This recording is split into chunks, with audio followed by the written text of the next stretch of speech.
शास्त्रहरूको गम्दै खुसीमा झुमी। यस्तो ठाउँ नछोड भन्छ मनले, बस्छौ तिमी स्वर्गमा। गर्छौ स्वागत आज मान्य जनको, यो नैमिषारण्यमा।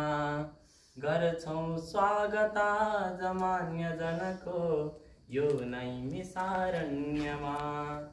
यो डाँडो शिवलिङ्ग हो, शिवजीको मूर्ति बनी बस्दछन्। जसको निर्मल बन्न सक्छ मन, त्यो त्यसमै उनी पस्दछन्।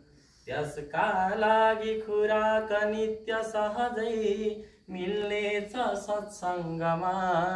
गर्छौ स्वागत आज मान्य जनको, यो नैमिषारण्यमा।